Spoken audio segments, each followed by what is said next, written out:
The man was just a security guard, earning a mere $300 a month, but one day he happened to watch a tennis match and realized that these players were earning more in a single game than he did in a whole year of hard work.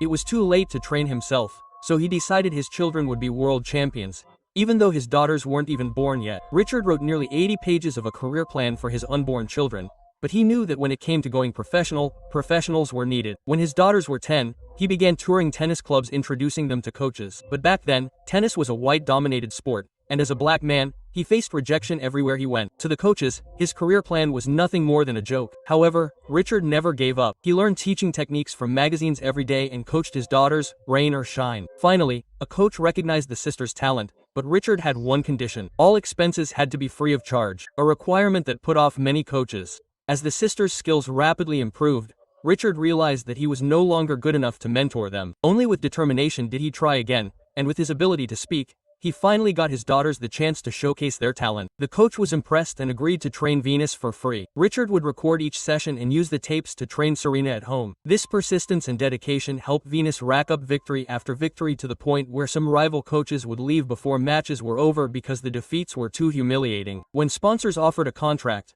the coach and investors wanted Venus to sign on the condition that she compete in international tournaments. But Richard stormed out with his daughter when it became clear that they only saw her as a money-making machine. He even fired the coach and withdrew her from all competitions, believing that his daughters still needed more care. To him, they deserved to enjoy their childhood and not be crushed by pressure too soon. Thanks to his daughter's outstanding results, Richard soon got in touch with the best coach in the United States, Rick Mackey. Mackey immediately saw the talent in the sisters, but Richard came with even tougher conditions. Signing the daughters meant signing the entire family, which included a house, a car, the best schools and even a job for Richard himself. Despite the demands, Mackey accepted, tempted by the huge future reward. The family then moved to Florida, beginning 3 years of close training. During that time, the sisters did not play a single match and outsiders made fun of Richard, saying that he was all talk. But one day, Venus finally told her father that she wanted to compete. Richard understood that his daughter had grown up and now had the ability to fend for herself. It had been 3 years since her last competition. Venus returned to the court and immediately became the center of attention. The night before the match, Nike offered her a $1,000 contract,